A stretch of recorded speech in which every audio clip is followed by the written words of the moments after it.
కూరలు పళ్ళు తినే ప్రతి ఒక్కరూ తప్పనిసరిగా చూడాలి. ఇంట్లో ఆడవాళ్లకి చూపించాలి. చీడపీడల బారి నుంచి పంటలను కాపాడుకోవడానికి ఉపయోగించే పురుగుమందులు ప్రజల ప్రాణాలకు ముప్పులా పరిణమించుతున్నాయనే సంగతి ఇంతకుముందు పండ్లు కూరగాయలతో పాటు మనం ఈ రోగాలను లోపలికి పంపుతున్నాం. కూరగాయలు పండ్లు విషయంలో అశ్రద్ధ చేశారా అంతే దారుణమే అనే వీడియోలో చర్చించుకున్నాం. అయితే వేటికి ప్రమాదం ఎక్కువ వేటికి తక్కువ అనే విషయం ఇక్కడ పరిశీలిద్దాం. క్యారెట్, బంగాళదుంప, ఉల్లిపాయల వంటి నేలల్లో ఉండే దుంపల్లో పురుగుమందుల అవశేషాలు కొంత తక్కువగా ఉంటాయి. మనం తొక్క తీసేసే అరటి, నారింజ వంటి వాటికి ఈ సమస్య పెద్దగా ఉండదు. క్యాబేజీ పంటలో పురుగుమందుల వాడకం చాలా ఎక్కువ. మిథైల్ పెరాథియన్, ఎండోసల్ఫాన్ వంటి పురుగుమందులు విరివిగా వాడతారు. ఈ పురుగుమందులు క్యాబేజీ మీద పేరుకుపోవడంతో అవశేషాలుగా లోపలికి చేరిపోయే అవకాశం ఎక్కువ. అదృష్టవశాత్తు క్యాబేజీ మీద 1-2 పొరలు తీసేసే అవకాశం ఉంది.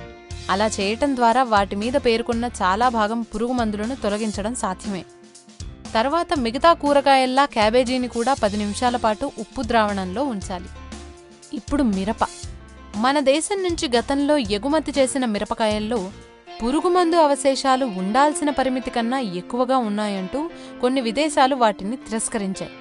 చాలామంది ఇళ్లలో నేటికీ పచ్చిమిర్చిని కడగకుండానే వాడేస్తుంటారు. పొరపాటున కూడా ఇలా చేయవద్దు. మిర్చిని కూడా శుభ్రంగా కడిగిన తర్వాతే వాడాలి. కాలీఫ్లవర్ మీద పురుగుమందుల అవశేషాలు పేరుకుపోవడమే కాదు, దీని పువ్వుల మధ్యలో పురుగులు ఉండిపోయే అవకాశం కూడా ఎక్కువ. కాబట్టి పూలన్నింటినీ విడివిడిగా తీసి తప్పనిసరిగా ఉప్పు ద్రావణంలో నానబెట్టాలి. తర్వాత శుభ్రంగా కడిగి అప్పుడే వండుకోవాలి. తర్వాత సలాడ్స్. పచ్చికూర ముక్కలు తినడం మంచిదే, కానీ ఆ ముక్కలు తరిగే ముందు వాటిని శుభ్రంగా కడగడం చాలా అవసరం. కీరాల మీద కూడా పురుగుమందు కొడతారు. కాబట్టి పచ్చిగా తిన్నా సరే కీరాను ముక్కలుగా కోసే ముందు వాటిని శుభ్రంగా కడగాల్సిందే. టమాటాలు, బీన్స్, వంకాయలు. టమాటా, బీన్స్, వంకాయలు చూపుకి చాలా శుభ్రంగా ఉన్నట్టు అందంగా నిగనిగలాడుతూ కనబడతాయి. అయినా సరే తరిగే ముందు వాటిని శుభ్రంగా కడగాల్సిందే.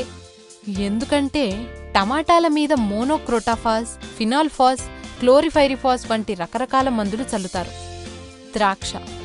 ద్రాక్ష తోటల్లో వాడే పురుగుమందుల్లో భాస్వరం చాలా ఎక్కువగా ఉంటుంది. చాలా తోటల్లో వేలాడుతున్న ద్రాక్ష గుత్తులను పురుగుమందు ద్రావణంలో ముంచి తీస్తుంటారు.